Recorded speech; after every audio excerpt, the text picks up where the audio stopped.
这个肺部的咳嗽越来越厉害，而且他开始觉得吞东西吞不下去，可以喝水，但是没办法吃东西，而且后来回想起来，大概在这1、2个月、2、3个月生病的过程，他就瘦了大概8公斤。哇，好对多。他后来就觉得这还是很奇怪，然后后来就来找我们。那因为我是最后一个医生嘛，所以我通常这运气比较好的，就是因为综合了以上的判断，就你怎么知道你是最后一个医生？我就失言了。对，反正就是我听了以后，前面已经排除肺部，然后胃食道逆流大概也不是，然后他说又变瘦吞不下东西，一定就是食道大概有怎么样了，所以我们就问他，那你为什么前面肠胃科医生你怎么不照胃镜？他就是说有啊，人家有叫我照，我就是不想照，我会怕啊。然后我就说啊，那你不用怕，我们这边有无痛的嘛，好吧，要不然我就照一下。那结果一照就是发现他是什么？他是食道。话说得好，医生见了少。对，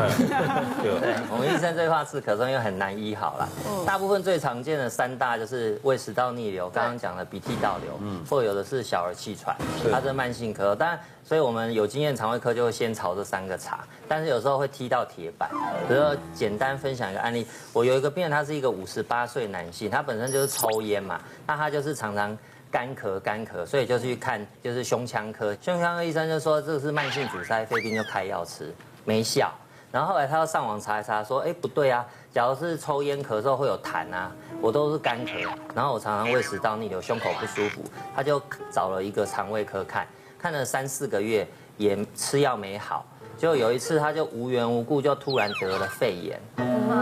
然后他就是住院，可是那个时候医师也不知道说他为什么肺炎这样子，但结果出院以后呢，他就又开始感觉说这个肺部的咳嗽越来越厉害，而且他开始觉得吞东西吞不下去，可以喝水，但是没办法吃东西，而且后来回想起来，大概在这1、2个月、2、3个月生病的过程，他就瘦了大概8公斤。哇，好多。所以他后来就觉得这还是很奇怪，然后后来就来找我们。那因为我是最后一个医生嘛，所以我通常这运气比较好的，就是因为综合了以上的判断，就你怎么知道你是最后一个医生？我就失言了。对，反正就是我听了以后，前面已经排除肺部，然后胃食道逆流大概也不是，然后他说又变瘦吞不下东西，一定就是食道大概有怎么样了，所以我们就问他，那你为什么前面肠胃科医生你怎么不照胃镜？他就是说有啊，人家有叫我照，我就是不想照，我会怕啊。然后我就说啊，那你不用怕，我们这边有无痛的嘛，好吧，要不然我就照一下。那结果一照就是发现他是什么？他是食道癌，而且是很后期的食道癌。食道癌的话，他的食道已经有阻塞，所以东西吞不下去。那我们检查的时候，他食道因为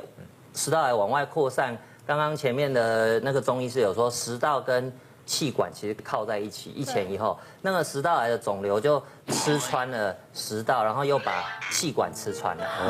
所以它变成食道跟这个它的气管中间有一个通道，我们叫做瘘管，它吃东西就食物就从食道直接跑到肺了，所以它就类似得到一个类似叫吸入型肺炎，可是它其实不是呛到的，他自己也不知道它是怎么回事就肺炎了，所以就是蛮后期的癌症，所以后来就转到医学中心，就要做后续的治疗，就必须要做电疗、化疗，然后他的食道得要放支架去把那个破洞把它挡住，不要让东西一直这样跑到气管这样子，所以他的咳嗽是干咳没有痰的，所以跟抽烟那些其实没有关系。看着我阿公啊，就是以前很喜欢喝咳嗽药水，就是有一点点喉咙痛或者是头晕不舒服，感觉自己快要感冒的时候，阿公就会说你就喝这个就好了。所以我也养成习惯，就自己只要一开始有一点症状不舒服的时候，我就去药局买咳嗽药水喝。而且我从小喝到大都是一整瓶，一次干1瓶嘛，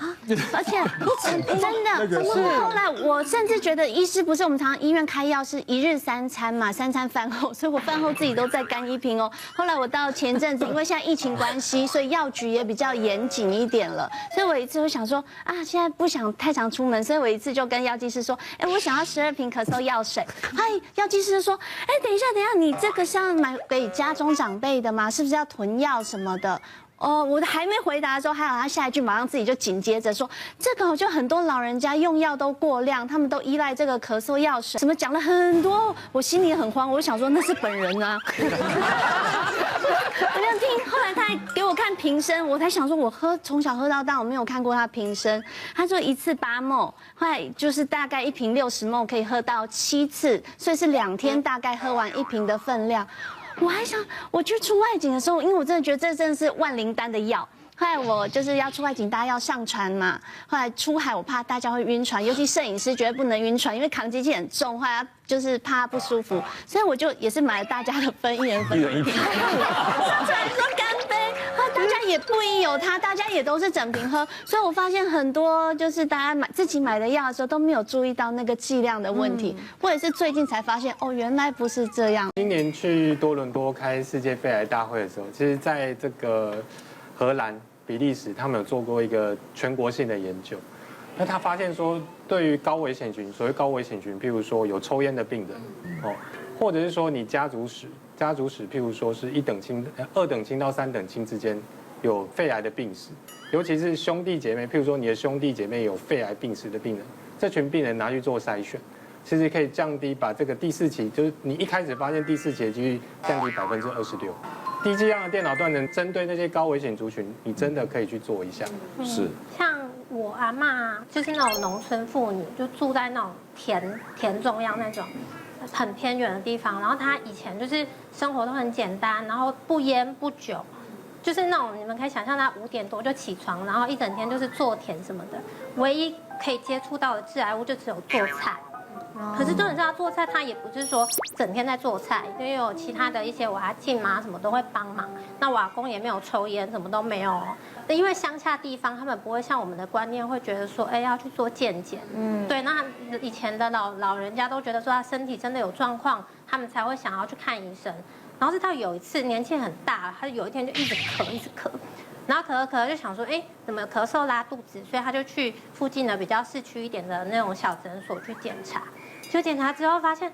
就小感冒，没有什么特别。他想说，哦，那就吃药就好。吃，回家之后又一直咳到都咳出血。然后就说，妈妈想说不行，因为那个乡下的医疗可能没有那么就是发达，就说不行，把他带到市区做大医院的那个检查。然后就做了一个全身的健检，发现他竟然是肺癌末期。可是他就是在前面，他完全没有任何一点的征兆都没有。他年纪已经70几岁，那时候就在考虑说要做化疗的问题。那你说年纪那么大在做化疗，其实他受不了的。对他，而且他其实也不想做，那真的太痛苦了。然后最后我们有问他，他前后就有稍微做了几次，他真的就是很不舒服，所以最后就是家人就买一些比较高级的食材让他补，可是那个拖，因为已经末期了，所以其实能拖的时间也没有很久，然后后来就过世。听这个故事比较像基因的上的，对不对？不是环境造成。比较少。对于癌症的这个方面哈，家里如果全部的家族只有1个得，先不要太紧张，因为所有的癌症发作，目前统计最多的还是叫偶发性的，有些也就是你家族只有这一个，不是真的什么家族有问题。一般家族真的有问题，需要做到基因筛检，一般都是要3个。如果你家人什么表亲什么加一加3个肺癌，那你就要去做基因筛检跟肺癌有关。可是他如果不是有其他的亲戚，但不是肺癌，就是可能是。每种癌症的诱发的基因不一定一样。对，医师，可是我最近就是去做那个健康检查的了解，我还没去做，他就跟我讲说一定要照刚刚那叫什么 CT low， 就是他说因为爸爸有这个疾病过世，他就说我们家的小孩都应该要去照。这其实就像家族树一样，然后如果是你的兄弟姐妹，因为你的基因都是从爸爸妈妈一起过来的，对，这个几率比较高。如果说是你的上一代，比如说是爸爸有，但是你还有妈妈的基因到你这边，其实你的几率所以兄弟姐妹比较重要。兄弟姐妹如果有，因为你的基因相似度在兄弟姐妹之间是最高的。跟爸爸妈妈，因为你只有拿爸爸的一半，妈妈的一半。对，这个也是新上了一课了。像我门诊啊，我自己就有一个门诊的护理师啊，他40几岁，那他也没有抽烟，也没有喝酒，但是他想说新闻一直在报啊，说肺癌是10大癌症死因之首啊。他本身空污啊又那么严重，他本身是家庭主妇，他每天都煮菜。他想说，那我自费来做一下那个低剂量的肺部电脑断层的筛检，然后员工有特价，他一做就发现右上肺部有一个大概1点多公分的结节啊，那时候去找胸腔外科也没办法确定它到底是良性还是恶性的。后来胸腔镜把它开下来是第1期的肺癌。后来他的同事全部吓到了，他20几个同事全部都去做低剂量肺部电脑断层检查，又找到另外2个都是第1期的肺癌，也是一样开刀开掉，这样还算是功德一点。对，所以其实基本上现在除了空污的议题之外，另外就是除了香烟，然后油烟、2手烟，这些其实都是高危险因子。像这些护士，他本身他们都没抽烟，但他们的另外一半，很多他们自己另外一半都有抽烟的习惯，所以他这些本身就是高危险群，所以就应该要去做这样低剂量肺部电脑断层的。我之前也曾经遇过一个40岁的老师，那他来也是主诉，他咳嗽咳了大概快3个礼拜都没有好。那我一来就说咳那么久了，当然要排除肺部的病灶啊。那你又是老师，然后他提到说，对耶，他常常在写那个白板，跟着黑板，他不是用那个粉笔灰吗？我说你吸那么多油，搞不好肺部都会有一些问题，他更不能排除一些肺部的一些恶性病灶。再加上他又提到说，他们班上几乎每个小朋友都中奖，就是咳嗽声此起彼落。我这个时期咳不是吓死人。对啊，我是3年前。我说如果是2020年咳，当然医生会再问一下有没有嗅味觉异常，还是小心一点啊。对，后来他还是配合我们的检测，安排一个胸部 X 光。就胸部 X 光一照出来，发现他整个2侧的下半部都严重的浸润，俗称的肺炎。那奇怪，他又活泼乱跳的，他还是每天去学校上课。这个时候再帮他验血，后来证实他其实得到的就是梅浆菌的感染。梅浆菌这个感染很特别，所以我想大家都应该有听过梅浆菌的肺炎，其实它是一种会走动的肺炎，因为它可以让你整个肺部都严重的浸润，但是它不会影响到你整个肺部的功能，它不会让你很喘。但是像菌牙一样，你高烧的时候人会觉得很累很虚，因为你也没什么胃口。小朋友比较常见，大概就是会咳到胸痛啊，然后喉咙痛。那甚至他会有一些恶心呕吐的感觉，对，所以我想大概还是就直接就下特效药，那2天之后他就很明显的就改善。不过这跟脑膜炎有关系吗？以前我乱儿科那时候，以前还在住院医师那时候，就是我们曾经有遇过一个我印象很深刻，他当初那个时候父母亲带他来的时候，他是一个半岁大的婴儿，就大概6个月大，然后他来的时候呢，就是只是一般的感冒，然后咳嗽，我们以为说他只是普通感冒流鼻水，所以就开一些普通的一些感冒药给他。就后来他吃了3天之后，不但没有改善，而且咳得越来越严重，所以后来他爸妈又把他带过来，我们就把他收入院。就收进来之后呢，我们就发现他的咳嗽声音跟3天前不太一样，他咳出来的声音是咳到那个 ending 的时候会有点咻的声音，就是有点像气喘那样子。然后通常如果你会咳出这种声音的话，基本上就是他一定是肺部里面有一个很特别的菌，然后它一直不断的刺激他的气管，会造成收缩。然后他一咳就会咳到那个气管整个收缩，就会出现像气喘的声音。那个时候，因为我们那个时候收住院，就发现说他不但发烧，然后有这个声音以外，那个婴儿开始慢慢的就是已经出现意识不清了。就是他已经有点昏迷，我们就是可能帮他打针啊，做一些让他痛的那种动作，他都不会有什么反应。后来我们吓一跳，我们就赶快就帮他做一个那个一些喉咙这边的筛检。最后发现是百日咳的杆菌。那其实小朋友在出生6到8周，他就会接种疫苗，然后你在2岁的时候还会再接种1次。可是呢，这种疫苗其实它要看每一个小朋友他的体质，他接受疫苗之后，但是那个疫苗没有发挥很好的效用，所以当大人有得到百日咳的时候，大人可能在他存在的空间咳嗽，他就会有一个飞沫传染，然后就传染给这个小朋友，可是大人可能没有症状。所以这个小朋友就突然变得很严重。不过后来因为我们有及时发现他是百日咳杆菌，所以就给他打一个相对应就是红霉素那种抗生素啊，然后就有比较好。后来他本来脑部已经病变，然后有失去意识，然后后来有慢慢再回来，就捡回一条命这样。一个病人，她是一个40几岁、40出头的一个女病人。那她会来我眼科是因为她常常眼睛过敏。但他偶尔来的时候就是会烧瞎，然后后来我就跟他聊一聊，才发现说，哎，原来他是一个导游，而且因为他常常带那个欧洲的长城线，对，然后就是去有时候要集合，然后路上要介绍风土民情，所以他要一直讲话，然后就说，我就说，哎，那你就是平常声音怎么保养？他说他其实包包里面都会常备那个什么罗汉果啦，然后枇杷膏啦，还有那种很有名的中药，有那种离子膏做成的喉糖，对，然后包包里他就拿出来给我看，说，我跟你讲，我吃的这些黄芩出谷，声音就回来了。对，然后呢，有一次他就刚好要带团去那个欧洲15天，那他出发前就想说，哇，他很喜欢吃那个麻辣锅，他就约了朋友，他想说他去要这么久半个月，很想念的。对，他会想，所以他想说我先吃个过瘾，对，把它吃到撑，然后吃到怕，我去就不会想。吃完又去唱卡拉 OK， 对，然后唱完他就整个有点卡住，可是他想说没关系，反正他袋子里都法宝，反正吃了又黄芩出谷，没在怕的。可是他就发现，他隔天啊，就是要集合的时候，就发现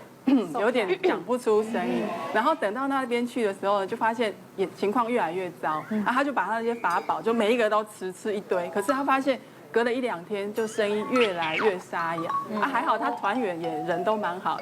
就有的从包包里面就拿出一些，就是也是一些偏方，就给他。那后来就也都没有效，后来就跟他讲说，不然这样好，你去吃那个橘子啊，把它烤热，然后撒盐巴，偏方，对，偏方。然后有的时候再加那个蜂蜜，对，他说我跟你讲，我阿嬷吃的很有效，你也试试看。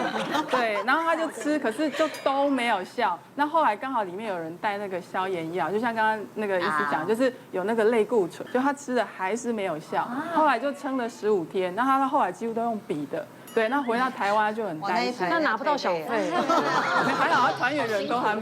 蛮好心，对。那后来就说，我跟你讲，导游你回去一定要去看医生，这样，对。然后还抱他去看，说看谁很有效，这样。那他就去看，结果检查发现他在那个下颈部，医师觉得他这个地方肿起来，对。然后摸一摸以后就跟他说，我觉得你应该要做详细的检查，